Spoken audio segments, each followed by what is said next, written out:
And this might be interesting. Ted Cruz is supposedly talking to a Trump supporter live. Sorry to cut you off. Outside a restaurant. Let's listen, see if this is on immigration. You know, Donald Trump had $1 million judgment against him for hiring illegal aliens. You know what he's doing right now in Florida?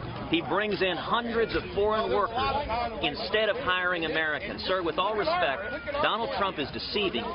He is playing you for a chump. And ask yourself two questions. Why is it that the mainstream media so desperately wants Donald Trump to be the Republican nominee? Bash him every chance they get. And why is it that John Boehner supports Donald Trump? Do you agree with John Boehner? No. Do you agree with Nancy Pelosi?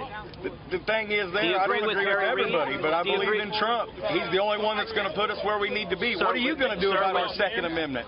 Okay, great question. What are you going to do about our Second Amendment? Yeah. All right, I have defended the Second Amendment in front of the Supreme Court of the United States. Do you know that Donald Trump supported Bill Clinton's national ban on some of the most popular firearms in America? And that is a fact. You can go read his book where he said, I agree with Bill Clinton. In fact, he said, I hate guns. That's a quote from Donald Trump. I have spent 20 years fighting to defend the Second Amendment. And I'll tell you this, sir.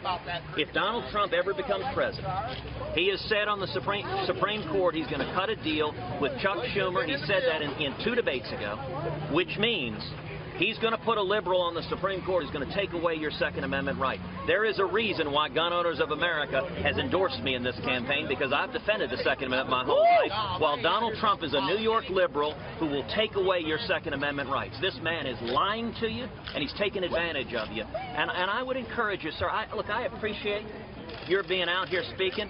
If I were Donald Trump, I wouldn't have come over and talked to you. I wouldn't have shown you that respect. In fact, you know what I would have done? I would have told the folks over there, go over and punch those guys in the face. That's what Donald does to protesters. Yes. I think a candidate is campaigning to work for you. Like you always do. Okay, stop. What word did I say was a lie? About Donald telling people to punch people. Okay, let me ask you, sir. Just go home and Google Donald punch in the face protesters. And at his rallies, look, this is on national television. You can watch the facts of him standing at the podium saying, punch that guy in the face. I mean, and in fact, he says I'll pay your legal fees when you punch him in the face. And there's a problem. Listen, Donald Trump has accused everyone in this race of being a liar. Donald cannot tell the truth in 1 minute. You'll find out tomorrow. So, Indiana don't want you. Well, sir, you are entitled to have your rights, but I'll tell you this. Sir, America is a better country without you. Thank you for those kind sentiments. Let me point out, I have treated you respectfully the entire time. And a question that everyone here should ask. Are you Canadian?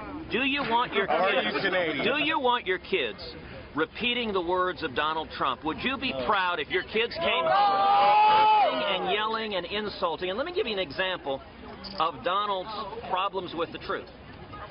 Yesterday, he was on national television. He was asked about his support from Mike Tyson, a convicted rapist. And his response is, Ted says Tyson's a rapist. That's why we call him Lion Ted. Mike Tyson was convicted by a jury of his peers, served 3 years in prison for rape here in the state of Indiana, and yet Donald screams, it's a lie to say Mike Tyson is a racist. Sir, facts matter. Truth matters. You want to carpet bomb women and children, huh? Now, that's actually interesting. You say carpet bomb women and children. Those are your words. No, actually. I added the women and children because that's what you're going to be doing when you carpet bomb somewhere. Sir, let me respond to you. It's interesting that you added women and children because your candidate, Donald Trump, came out and said he would order our military to kill the women and children, the wives and children of terrorists, which is a war crime. When he was asked in the debate, what about when soldiers don't want to commit a war crime and murder women and children? He's the one who said women and children. He said, I will tell them to do it and they will obey me. I'll tell you, anyone who served in the armed services, a president who thinks he's going to order American soldiers to commit war crimes is a president who doesn't respect the fighting men and women of this country. What I said is we're going to carpet bomb ISIS. We're going to target the terrorists, take out their infrastructure, take out their command and control, take out their oil refineries. Nobody would target women and children except for a bully like Donald Trump. Sir, that's right. I respect your right to speak, but I'm also going to say in America, we are a nation that is better than anger and insults and cursing and rage. And I believe the people of Indiana have a common sense, good judgment Woo! that we want Trump! real solutions.